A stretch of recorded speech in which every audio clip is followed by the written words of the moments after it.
aquel tiempo Jesús salió de nuevo a la orilla del mar. Toda la gente acudía a él y les enseñaba. Al pasar vio a Leví, el de Alfeo, sentado al mostrador de los impuestos, y le dice: «Sígueme». Se levantó y lo siguió. Sucedió que mientras que estaba él sentado a la mesa en casa de Leví, muchos publicanos y pecadores se sentaban con Jesús y sus discípulos, pues eran muchos los que lo seguían. Los escribas de los fariseos, al ver que comía con pecadores y publicanos, decían a sus discípulos: «¿Por qué come con publicanos y pecadores?». Jesús lo oyó y les dijo: «No necesitan médico los sanos, sino los enfermos.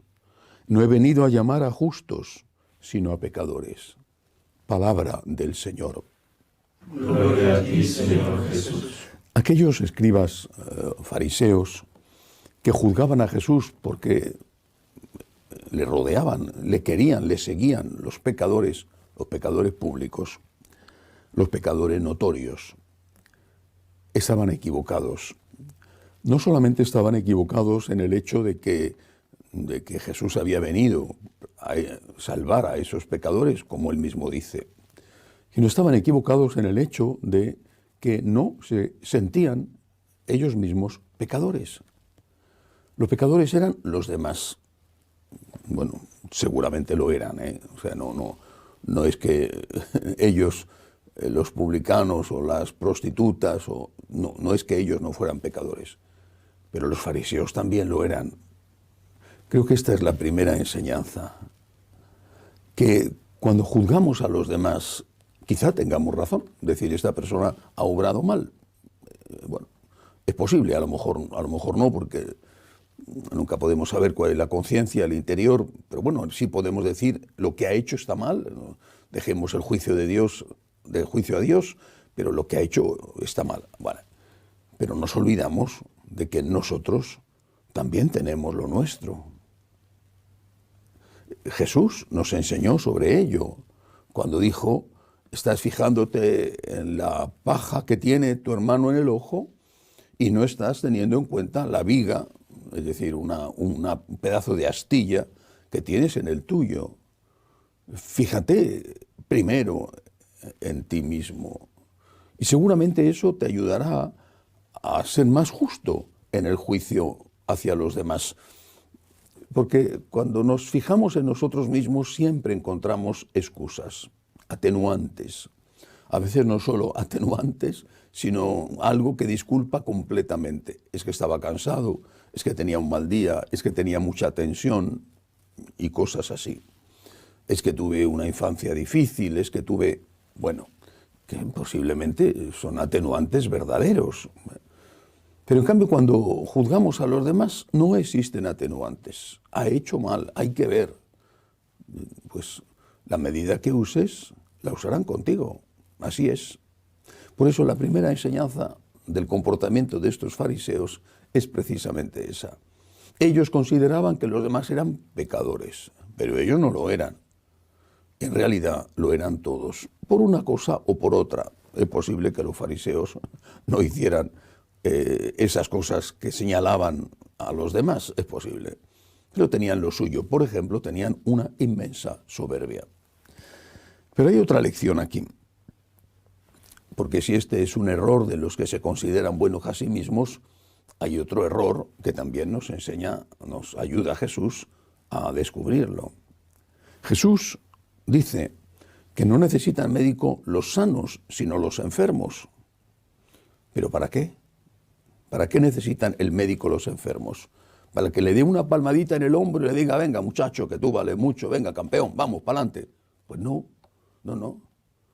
Los enfermos necesitan un médico para que les cure. Los pecadores necesitan a alguien que les ayude a dejar de ser pecadores. Lo que estamos haciendo, o lo que están haciendo muchos hoy en día, es decir: estás curado. ¿Y por qué? Porque yo te digo que tu enfermedad no existe. Oiga, pero eso es un absurdo de todo tipo, incluso racional. ¿Cómo que no existe la enfermedad? Hoy lo que están diciendo es que ya no eres pecador porque porque el pecado que tú cometes, o incluso todos los pecados, o los pecados contra el sexto mandamiento y el noveno sobre todo, ya no existen. Ahora ya han desaparecido del decálogo el sexto y el noveno, desde luego, y en determinadas circunstancias también el cuarto y el quinto. Es decir, aquello que el mundo dice que está bien, pues eso es que está bien, y ya no es pecado. Ya dejó de ser delito, se convirtió en un derecho, por ejemplo el aborto, y por lo tanto ya no es pecado. Esto es absurdo. Insisto, como si el médico le dijera al enfermo, estás curado simplemente porque yo te digo que estás curado. El enfermo le diría, oiga, pero es que me sigue doliendo igual. Te sigue doliendo igual, pero es que son imaginaciones tuyas. Estás sugestionado. Tú estás estupendamente. Oiga, pero si es que no puedo ni respirar. Da igual, yo te digo que estás estupendamente. Bueno, pues eso es lo que están haciendo un porcentaje, no sé qué proporción será, pero elevado, de sacerdotes. Oiga, el mal existe objetivamente, existe personalmente el demonio, y existe en cada uno de nosotros. Estamos enfermos. Aquellos fariseos pensaban que los enfermos eran otros, y hoy hay una nueva categoría de fariseos que piensan y dicen que no hay ningún enfermo, o que al menos determinadas enfermedades han dejado de ser enfermedades e incluso se han convertido en virtudes. Unos y otros quieren dejar a Jesús sin trabajo. Él ha venido a curar a los enfermos. Él ha venido a perdonar a los pecadores. Yo soy un pecador. Todos somos pecadores. Quizá no tengamos el pecado que ha hecho aquel o aquel otro, pero no tenemos ningún derecho a sentirnos superiores o mejores a los demás. Yo tengo lo mío, Dios lo sabe y Dios me perdona. Y es mucho mejor decir, Señor, perdóname, que decir, no tengo pecados, aunque eso sea porque nos han engañado diciéndonos que lo que hacemos mal no está mal. Al final, lo que hacemos mal hace daño y nos hace daño.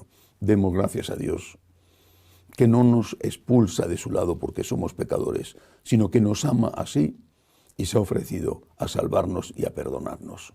Que así sea.